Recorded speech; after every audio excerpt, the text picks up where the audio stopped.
Here's to so many more reviews, this being the first. Cheers. Cheers. Oh, wow. It does taste really, really good. It has like a aerosol vibe to it. I think we let it sit too long. Hairspray. Good morning. Yeah, it's morning. It is. It's not noon yet. No, not yet. Classy. Skilly bop boop beep boop ba da beep ba ba ba da ba. Oh, yeah. Welcome back to Three Shot Cinema. Today we're going to be discussing Alien Earth, Episode 1, Neverland. This show takes place, like, what was it, 2 or 4 years? It's 2 years before the first movie. 2 years before the first Alien with Sigourney Weaver. And now, if you have seen that movie, you know she was in space in cryo sleep going over to, like, pick up some cargo or some shit. So currently, when this show is on right now, where the events are happening, Sigourney Weaver is asleep in a box in space, super far away, where this ship just came from. The episode starts just like the first Alien movie. The font, by the way, the little, like, the like the blinky, like, green lettering, and then the little, like, I eat it up. I was so excited. And they wrote out for us the setting that we're coming into, the corporate, like, hellscape type thing. And it says, in the future, the race for immortality will come in 3 guises: cybernetically enhanced humans, or cyborgs, artificially intelligent beings, or synths, and synthetic beings downloaded with human consciousness, or hybrids. I hoped that was just, like, something thrown in there, that it was mostly going to be aliens we were watching.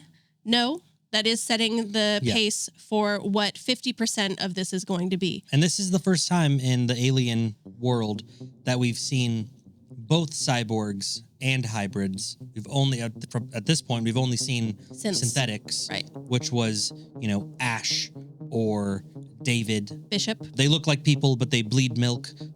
It finishes saying, which technology prevails will determine which corporation rules the universe. The set is beautiful and perfect. Everything looks exactly like you want. It's, well, because what's so awesome about it is it's, like, retro futuristic.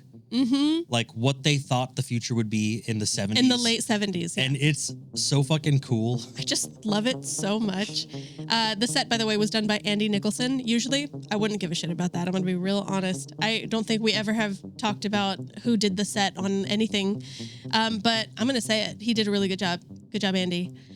And the score. Beautiful. Oh, yeah. The sound is perfect. That's Jeff Russo. Good job, Jeff. So apparently the crew has been on this mission for 65 years. They wake up.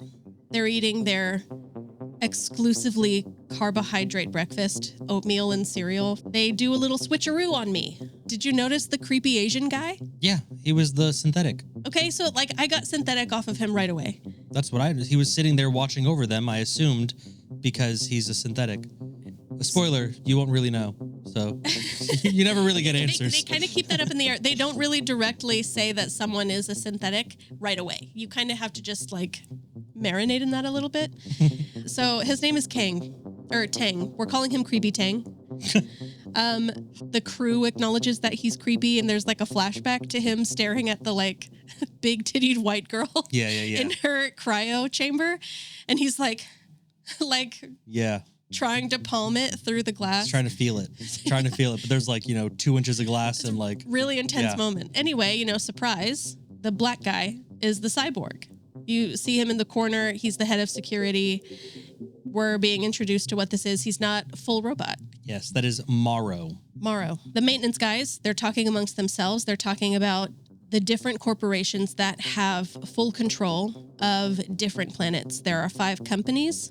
First episode, we only hear of 2 of them, and that's Weyland-Yutani, which we are all very familiar with, and then there's Prodigy, which we're being introduced to this episode. Yes, and they're also telling that kid that he's learning about Prodigy, right? Because in his, I guess, time, he didn't even know that they existed, and now they're one of the 5 biggest corporations on planet Earth. It's a little sloppy to me. It's very obviously exposition. I understand it. It's a very useful tool to explain the world to someone by just literally explaining the world to someone and anticipating that the audience will hear. You meet the first creepy alien, the little eyeball, just looking at the scientist woman, and she feeds him, right? Which is gross. Nasty. And then as she's just eating her little like cucumber sandwich, like Yeah, no, she's just munching away on a sandwich while she's like, it's a giant eye with like, it must be giant. like It's like the size of like maybe the 8-ball that you shake to get an answer from. oh, it's not that big. No, Uh-huh. it's not that big. Like that. No, it's bigger than an eye, but it's not like that. I'd say it's like a golf ball or like a little bigger than a golf. Speaking of, But it's got these like weird little there tentacle are arms. face huggers also. That's the one you see in the lab. Is in like formaldehyde, and it's just like chilling. Cyborg, Morrow, he says the specimens are the mission.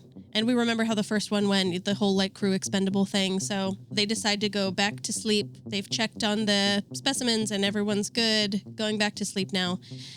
And as they do, as they're laying down, there are flashes of all of these specimens. There's a lot more than what we talked about, by the way, being released. Yeah, you don't get a look at them really, but you know. That's what's left vague. Are they breaking out? You know, in the room that we saw the eye, Right. we saw a face hugger in formaldehyde, and then you see another jar with some like weird things in it, Little and then you bugs. see a big tank with something in it, but you can't see it. You don't know what it is. Right. And those are just 4 of the ones, because like they show the whole room. There's a plethora of critters that they took from There's a another lot. planet. The 65-year mission sounds like it was well spent. They've been to many different planets collecting various alien organisms. Not sure why.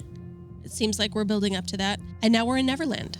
That's where it cuts to right after that. Yes. We see Timothy Oliphant, familiar face, although he looks a little different. Unfamiliar makeup. Then there's Essie Davis, I believe. She's the lady from Babadook. Yes, I think she's a therapist or like a child psychiatrist or I believe something. So. Also, we're introduced to Marcy, who has cancer. Yes, she does have cancer, and you can tell by the awful bald cap on her head that makes her look like a straight out of Conehead. Terry made a comment about that. He's like, why didn't they just shave her head?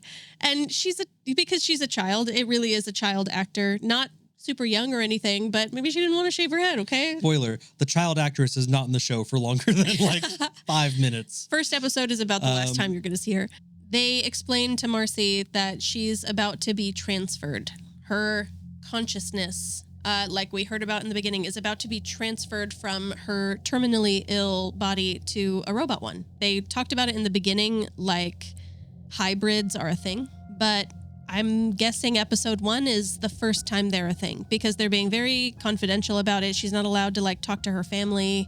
Yeah. You can tell pretty early on. This is all very illegal, Very what they're hush. doing. Well, is it though? Is it illegal if the corporations are the governments? Okay, maybe not illegal. Maybe he has to keep it so hidden so that the other 4 companies aren't like Onto the technology. doing he's the about same to thing break he's through, doing yeah. now. Yeah. One of the parents, her father, gives his dying daughter to the company, Prodigy, because they tell him that she'll be able to live. Effectively signs her over and sells her to them. Which, like, look, she was going to die anyway. Right.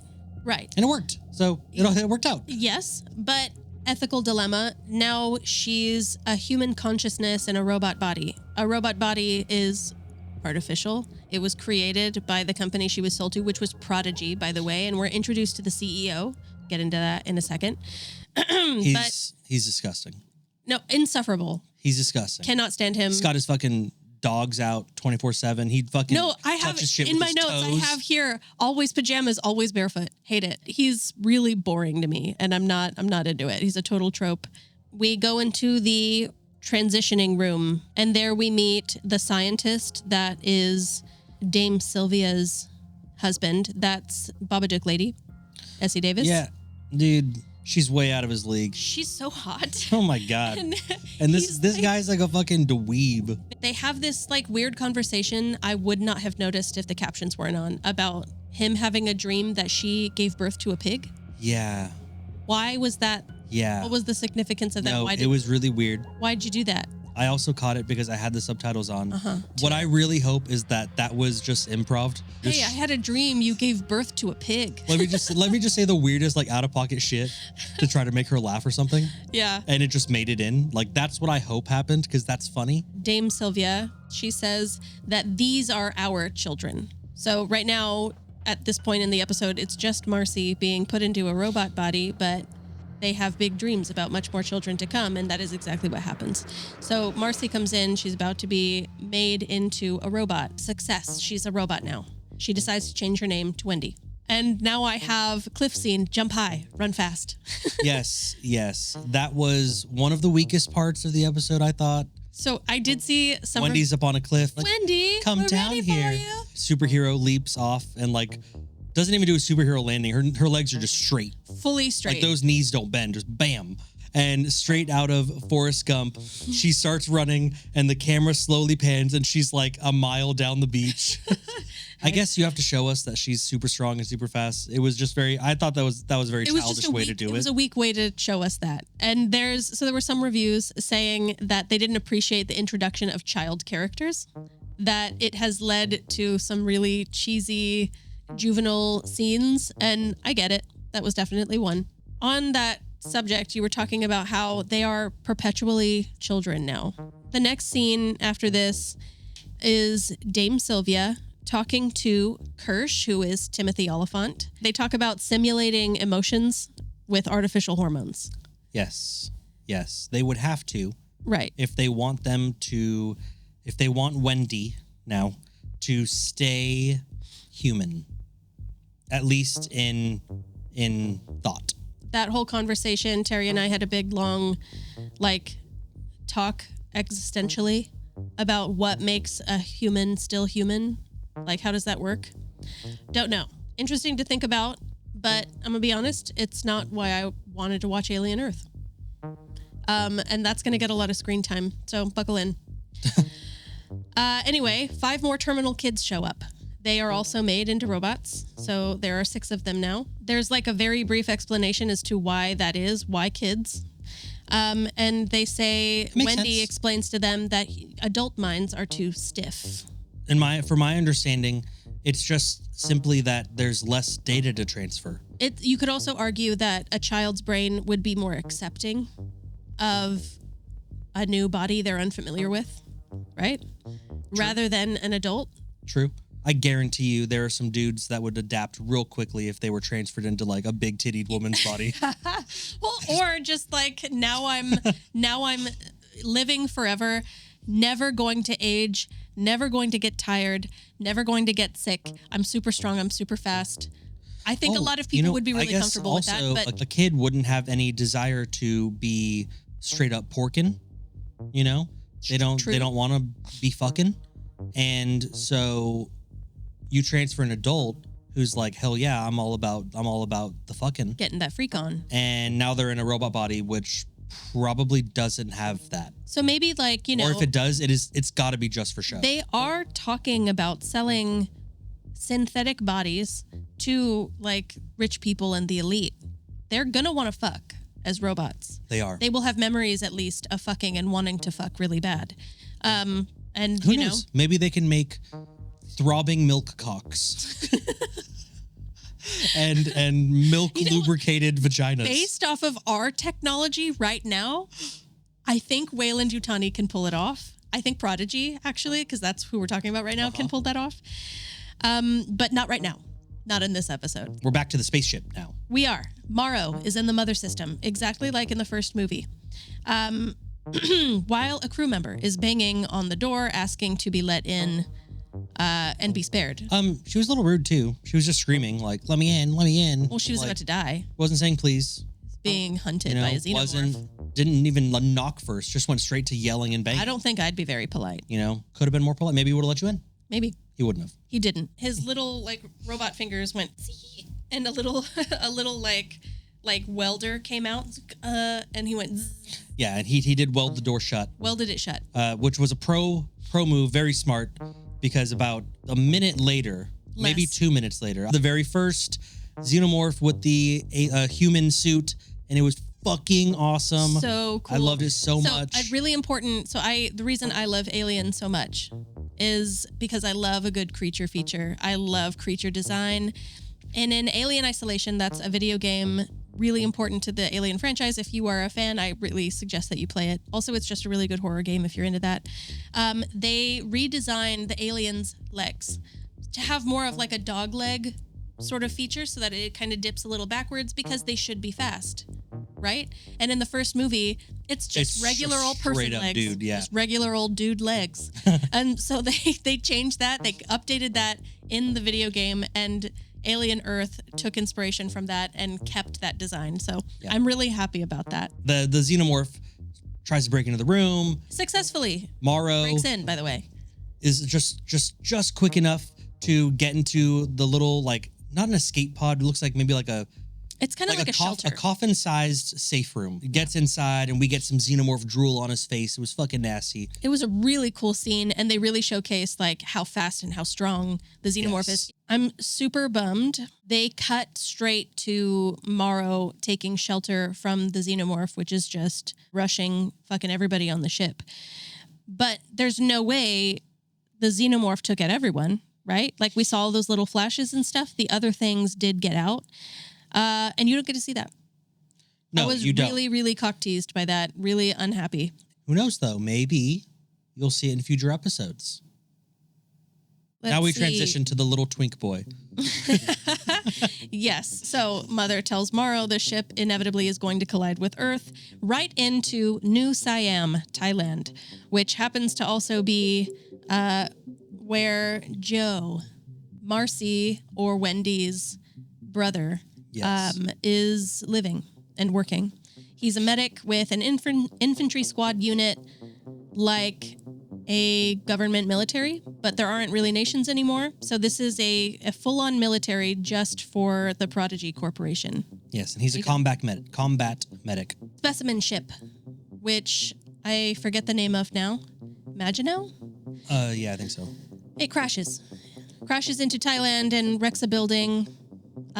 Joe's unit the ship is huge. It's massive. Cool. Oh, it was so much bigger than I thought it was going to be. So Joe's unit, they're tasked with first contact on the crashed ship. They have to board it and evaluate and find survivors. Joe and his unit, they're running through this newly destroyed, about to collapse building full of people screaming and crying and covered in debris. I did see at least one review talking about how the Joe and the soldiers and stuff are running through the building, just kind of shouting search and rescue at people. They're not really stopping to help anybody. But they do stop once because they run into a room and there's this man who seems to have been crushed by a pretty small refrigerator. Yeah. He's passed out and the refrigerator's on him, and they do stop. Joe, the medic, does stop to look at the man very briefly, and they don't just move the little fridge off of him. They just kind of slap a sticker on it and keep going. They leave him there, and they leave the fridge. And I had a really good laugh about that. Well, also, they're walking up, and a piece of the building falls and just absolutely crushes a dude right next to them, and they're just like, oh, shit. Well, gotta keep going. Damn, did you see that? And then they just keep going. Like it never happened.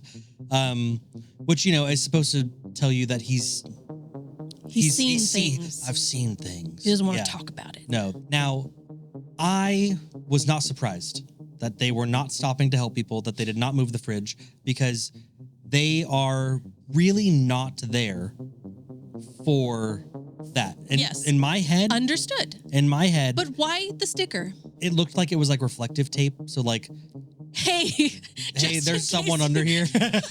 That's what it looked like to me. In case you walk into this room and don't see this guy under this refrigerator, who's like in the middle of a room. Look, I could be wrong, but that's what I saw. It looked like reflective tape. I'm pretty sure there's like a little kid, by the way, crying in the corner of that room. There's no reflective tape over there, by the way. Just the refrigerator. Look right here. So when they started going to the building, right? Because this giant spaceship crashed into this giant skyscraper. In my head, right? This is a corporate-owned city country. The wealthy are at the top of that building, and that is who you are to get. Because if the wealthy die, our stock plummets. Right. So I was not surprised that they're just walking through everything, especially since they're unfazed by the death around them everywhere. They're clearly like special forces or at least high up enough. And disasters like this have happened before. And so, yes, their goal was to go up and help the rich. Except that goal changes pretty quick. Well, no, their goal, yes, to evacuate the Richies. That happens later. But this episode, their first priority is to make contact with the ship. And they do. Yes, because the little boy, what is it? Boy Cavalier. He knows it is a Weyland-Yutani ship that crashed into his city and his country. And he wants secrets. It. He fucking wants it. Yep. So finally, they arrive to the ship, and there's a convenient little I-beam bridge leading from the building into a hole in the ship. A perfect infantry unit-sized hole. Yeah. And they get on. Once again, the set is beautiful. It is absolutely perfect. Morrow. He's alive. He made it. He's good. He exits his hidey hole, covered in dents and scratches from the powerful xenomorph. Oh, and from the ship crashing into Earth. Didn't look like that touched it at all, actually. Yeah, it doesn't look like the fucking ship crashing did anything to the ship. Not really. The ship is fine. The building is fucked. Morrow walks into the pilot's part of the ship, which is a large area. Yeah. And fucking everything is still in place. There's shit still sitting down on tables that I'm would have definitely been thrown by the force of not just breaking the Earth's atmosphere, but also crash landing into a city and into a building. They make those ships real good, Weyland-Yutani. So the crew's ripped to shreds. No sign, by the way, of Creepy Tang. He's not there. You do see a few dead. Yeah. You see several dead, but I don't see any milk blood. So Creepy Tang, he could still be out there. Now we cut back to Neverland. Wendy has made a habit out of watching her brother through CCTV. She spies on him. She's 12. It makes her feel, it's like the last connection to being human she really has, because their dad is dead and blah, blah, blah. As they're doing a little test on her or something, she spies footage of this disaster. The ship has crashed into the building and Prodigy military is responding, and she sees her brother on the news. So she wants to be involved. She begs Boy Cavalier to let her and the other kids go to the scene of the building and help. Dude, and he's just okay. Yeah. So earlier in this episode, you see Boy Cavalier, who's a young man himself, definitely not a child, but maybe 19 at the youngest, maybe 21 at the oldest, 22, something like that. Young guy. He's reading them a bedtime story, dude. He's on a PA system reading them Peter Pan. He's got a real big Peter Pan obsession. The whole fucking island where they do all these transitions, the sick kids go into the robots, is called Neverland. He called it that. They play Peter Pan for them on a screen on the ceiling as they're dying, essentially. And he's reading them Peter Pan over the PA system as they're going to bed. It seems to imply that he gives a shit when you first see it. But then this conversation between him and Wendy's like, I know I'm 12, but I really want to make sure my brother's okay, and I'm big and strong now, and I can help. He's like, sure, go and do that. See a whole bunch of dead people, even though you've been a robot for a month. Yeah, and just a casual few $1 billion worth of investments with these 6 child robots who don't know how to handle themselves, by the way. They're in not only new bodies, but they're very expensive bodies. These are supposed to be experimental. He doesn't give a shit. He's like, yeah, go ahead. So all misunderstanding that he did give any shits about them, that is now gone. Outside of them being assets and essentially guinea pigs. He wants to see what's going to happen. So he sends them. Wendy, who is an adult in body anyway. Legally an adult. Is still 12 on the inside, so she runs to her bedroom with zero guidance and grabs what she deems to be necessary supplies. 2 things. One is a stuffed walrus. One is the blade that she rips off of a paper slicer. It just magnets to her back. Yeah. Right? To look really cool. Yeah. And Danny was that's my wife, was how the fuck did that happen? And I was like, dude, this is sci-fi. She's a robot. Who's to say that she can't just make her back a magnet? Okay. Yeah, we brushed right over that one. Don't focus on that. Just accept it and keep going. So she's got her paper slicer. It's a sword now. Okay. How she's going to use that to, rescue the newly injured from a, plane crash. She doesn't care about the injured. She only cares about her brother. Now we're back on the ship. 2 men from the infantry unit are exploring, guns out. Terry pointed out that their uniforms and their guns did look really similar to the ones that the Marines use in Aliens 2, but different designs, different styles, because they are from a different company. Really nice touch. Also, fingers straight and off the trigger. Terry I did always notice really that appreciates that as well. One specimen sneaks under the collar of one of the guys and just disappears for a little bit. It was creepy looking. It's like kind of like It's like a bug. Imagine like a pincher bug, but it's like that big. Skinny. It's kind of gross. Icky. Anyway, these 2 dudes get absolutely shit on because Morrow, the cyborg, comes around with his gun. He puts them into the specimen room where we saw earlier all of these creatures were. Right. Essentially handcuffs or zip ties their hands behind their back to like a pole. We cut back to Joe with 2 soldiers or Marines or whatever they're called with Prodigy. The track playing, by the way, as they're exploring the ship at this point in the episode is fantastic. That is when they start seeing the very classic alien shit. We get like spooky silhouettes in the background, kind of like, you know. Fun fact, I did catch this. When they're walking, Joe is in the rear. He hears something behind him and he turns around, has his flashlight pointing, and there's nothing there. And then he, moves forward, but the camera stays there and you do see a shadow kind of. So they are being stalked. Very exciting, but though, also for by us. what? You don't know because there's so many fucking specimens on this fucking ship. You have no idea. Worst case scenario, it's the xenomorph. Or is it? Is that honestly the worst case scenario? Don't know. Then we go to the tied up guys again. We're back to them. They're still zip tied there. And guess what? The little bug that crawled into the first guy's collar reappears. And now it's in his helmet. And it crawls down really creepily, like over his eyes and his face or whatever. And surprise, it's a giant space tick. It latches onto his, artery in his neck and slurps him dry. It's pretty fucking disgusting. Really nasty. Their butts look a lot like ball sacks. Cut to Wendy and the kids on the ships that are headed toward the wreckage on New Siam. Wendy and the Lost Boys. The Lost Boys. Because that is what they call them. They also named all of the kids after Lost Boys. Mm-hmm. Kirsch, Timothy Oliphant, has this little monologue about how Wendy and the Lost Boys aren't food anymore, which helped me to finally conclude that, yes, he's a robot. He's a robot. He's been a robot. Yes. This whole time. I wasn't sure. They don't say it. Right. He's just fucking weird. And that's the end of episode 1, gang. That's where it cuts. It is. It's at this point when the credits start that you realize, wow, this was kind of a letdown. And it really isn't. Promise you it's good. You just got your hopes up.